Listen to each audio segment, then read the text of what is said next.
बार बार America ये कहता है कि बम गिरा देंगे, ईरान को तबाह कर देंगे, ये तबाह कर देंगे, वो तबाह कर देंगे। एक बड़ा महाविनाशकारी बम है इनका, MK-84, MK-84 एक बम है। भारत भी उस पर काम कर रहा है, टेक्नोलॉजी पर।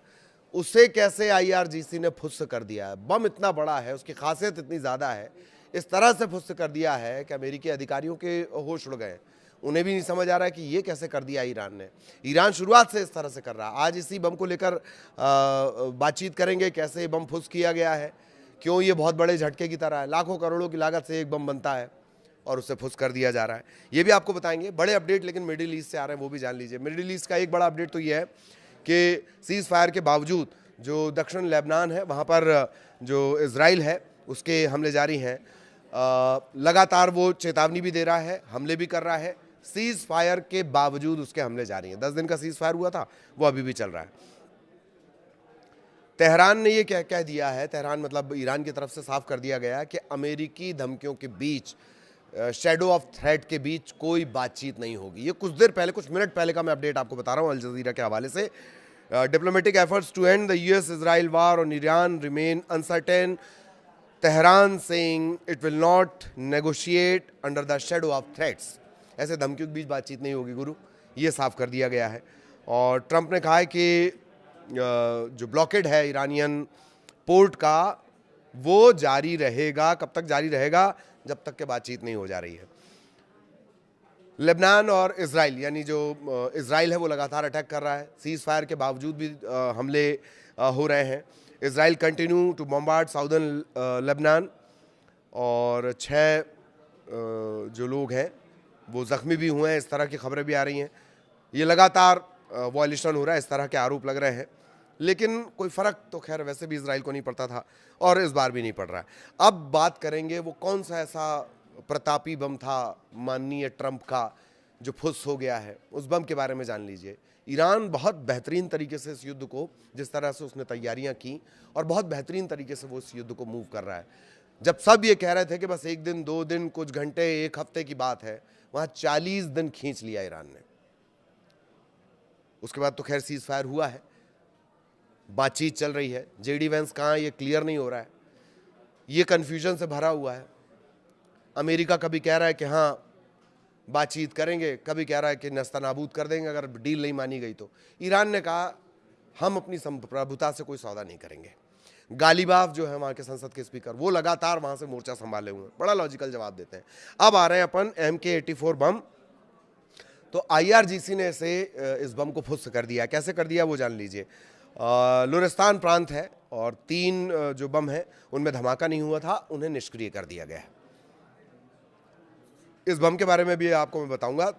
3 बम थे, उनमें धमाका नहीं हुआ था, उन्हें निष्क्रिय कर दिया गया, डिफ्यूज जिसे आप कहते हैं, डिफ्यूज कर दिया गया। और ये बहुत बड़ी बात है, किसी की बम की तकनीक को समझना और उसे डिफ्यूज कर लेना। इन बम के बारे में भी आपको बता रहा हूँ। IRGC के जो गार्ड्स हैं, यानी रिवोल्यूशनरी गार्ड कॉप्स, इन्होंने दावा किया है कि लुरिस्तान प्रांत में, यानी पश्चिमी ईरान में जगह पड़ती है, 3 अमेरिकी बमों को फटने से पहले निष्क्रिय कर दिया गया है। 21 तारीख को उन्होंने, आज ये जानकारी उन्होंने दी है। जो बम निरोधक दस्ता है, उन्होंने लुरिस्तान प्रांत में MK-84 बम जो है उन्हें सुरक्षित तरीके से डिफ्यूज़ कर दिया है। ये जो बम है, करीब करीब, ये जानकारी ईरानी सेना ने दी है, 2000 पाउंड, करीब करीब 900 किलो, 2000 पाउंड का ये बम वजन है इसका। 900 किलो आप मान लीजिए, शक्तिशाली बम है। ज़मीन में ये बम अगर एक बार ये धमाका हो जाए, हैमर भी इसे कहते हैं, ज़मीन पर अगर आप इसे गिराएं तो ये 11 मीटर गहरा गड्ढा कर सकता है। समझिए कितनी बेहतरीन टेक्नोलॉजी इसके अंदर होगी, कितना असलाहा भरा होगा, कितना बारूद इसमें भरा होगा। बारूद नहीं भरते हैं वैसे। IRGC सूत्रों ने हवाला देते हुए प्रेस TV है, उसने ये जानकारी दी कि 3 बिना फटे 2000 पाउंड के US MK-84 बम, भारी विनाशक क्षमता इनकी थी, उन्हें निष्क्रिय कर दिया गया है। लेज़र मार्गदर्शन, यानी लेज़र गाइडेड, GPS और धातु में 38 सेंटीमीटर और कंक्रीट में 0.75 मीटर तक घुसने की क्षमता इनकी होती है। 11 मीटर गहरे ये गड्ढे बना सकते हैं। ये निष्क्रिय कर दिए गए। इससे पहले भी तकनीकी तौर पर अमेरिका को कई जगह मात दी है ईरान ने। जो बहुत हतप्रभ करने वाला, शुरुआत में हैरान करने वाला रहा कि आखिर कैसे छोटी छोटी टेक्नोलॉजी से, छोटे छोटे कोशिशों के जरिए। अब मॉस्किटो फ्लीट देख लीजिए, छोटी छोटी नावें हैं, नाक में दम कर सकती हैं। वो भारी जो युद्ध का शहर लेकर चल रहे हैं आप, चाहे त्रिपोली हो, जेराल्ड हो, अब्राहम लिंकन हो, बड़े बड़े युद्ध के चलते फिरते शहर हैं ये युद्ध के, उन्हें ये फ्लीट परेशान कर दे। मॉस्किटो फ्लीट इन्हें कहा जाता है, नाम से ही आप देख लीजिए। वापस इस बम पर आते हैं, क्या है इस बम की खासियत। ये दरअसल अमेरिकी मूल का बम है, 2000 पाउंड लगभग इसका, 900 से 1000 किलो इसका वजन होता है और सामान्य प्रयोजन वाला बम है। एक बात और, इसे हैमर भी कहा जाता है। हैमर क्यों कहा जाता है? जहां पर भी ये गिरेगा वहां ये गहरा गड्ढा खोदता है। मार्क 80 सीरीज का ये सबसे बड़ा बम माना जाता है। भारत भी इस पे काम कर रहा है, बंकर बस्टर बम भारत अपना डेवलप करने में लगा हुआ है। इसकी क्षमता जान लीजिए, 3.4 मीटर तक कंक्रीट या 381 मिलीमीटर तक धातु को ये भेज सकता है। इसी वजह से इनका इस्तेमाल अमेरिका कर रहा है। और इसमें लगभग 429 किलो ट्राइटनल, ये एक विस्फोटक का अलग प्रकार है, ट्राइटनल विस्फोटक इसमें होता है। इसका इस्तेमाल कैसे किया जाता है? इसे F-15E strike eagle, F-16 Rafale, Sukhoi 30, ये जो विमान है इनके जरिए से नीचे गिराया जाता है। ठीक, एक बात और कि वैसे तो ये अनगाइडेड होता है, मतलब इसका कोई गाइडेंस आप तय नहीं कर सकते, लेकिन अगर इसमें वो टेक्नोलॉजी ऐड ऑन की जाए तो ये गाइडेड बम में भी तब्दील हो जाता है। अगर लेजर गाइडेड, जीपीएस गाइडेड, इसे प्रिसिजन बम में भी बदला जा सकता है।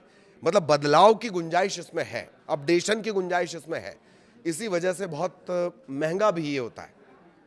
ठीक है, इसे बदला भी जा सकता है। और रक्षा मंत्रालय जो भारत है, जैसे मैंने आपको शुरुआत में भी कहा था, वो भी इस बम पर काम कर रहा है भारतीय वायुसेना की मारक क्षमता बढ़ाने के लिए। लेकिन जो MK-84 बम है, इतना विशालकाय बम, इतना मजबूत बम, उसे IRGC ने ऐसे ऐसे तार करके खोल के धर दिया। विस्फोट से पहले 900 किलो का बम धरा का धरा रह गया। शुरुआत से ईरान ने ये किया है। अगर मैंने इजराइल कहा तो माफी चाहता हूं, शुरुआत से ईरान यही कर रहा है। अपनी टेक्नोलॉजी, जुगाड़ टेक्नोलॉजी, आप भारत में अगर आप मुझे सुन पा रहे हैं तो आप समझ ही रहे होंगे, जुगाड़ टेक्नोलॉजी से सुपर पावर को कोई इस तरह से रोके रख सकता है, कई जगह से धकेल सकता है, ये ईरान ने साबित कर दिया है। 3 इतने बड़े बड़े जो बम हैं उन्हें फटने से पहले डिफ्यूज कर दिया गया, यानी निष्क्रिय कर दिया गया IRGC की तरफ से। ये बड़ा झटका है। कहने को तो इनका 15 भी किसी की पकड़ में नहीं आ रहा था, रख दिया तोड़कर। तो इसी तरह से ईरान मुकाबला कर रहा है 40 दिनों तक इस पूरे युद्ध को खींच लेना। आगे भी मिडिल ईस्ट से जुड़ा हर अपडेट आप तक पहुंचाएंगे। नमस्कार।